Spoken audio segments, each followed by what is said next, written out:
When you work the ground, it shall no longer yield to you its strength. You shall be a fugitive and wanderer on earth. I am basing this message on this passage because it paints the perfect picture of the dysfunction and lack of unity in the black community. This passage perfectly describes the jealousy and envy that plagues the black community. This passage perfectly describes the violence that divides the black community. The story of Cain and Abel is a cautionary tale of the dangers that envy brings. It's a cautionary tale of the sin It is a cautionary tale of the sin that anger creates. Cain was so envious of his brother's favor with God that he chose to take Abel's life. All Cain had to do was bring to God an acceptable offering.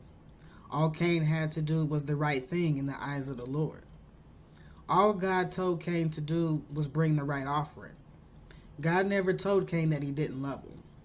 God never told Cain that he was a bad person. God never told Cain that there was nothing Cain could do to please him.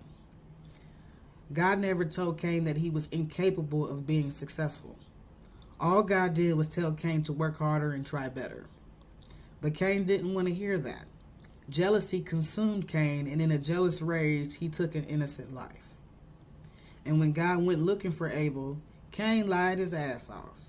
He lied about not knowing where Abel was. He lied about taking his brother's life. But God is all-knowing, so he cursed Cain for the sin he committed. And not only did he curse Cain, but he cursed the ground Cain worked on. Cain was now a fugitive, a wanderer. He lived his life on the run.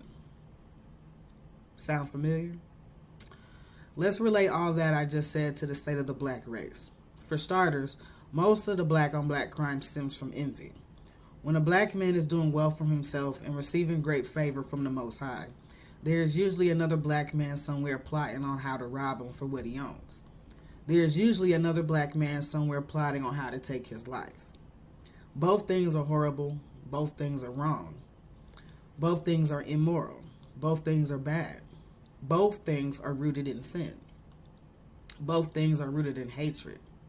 Both things are rooted in envy.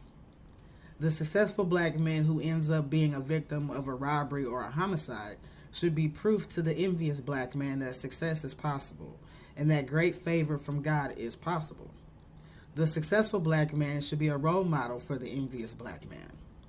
The envious black man should be asking the successful black man for mentorship and not for his possessions. A studious black student can make straight A's and unintentionally become the teacher's pet. This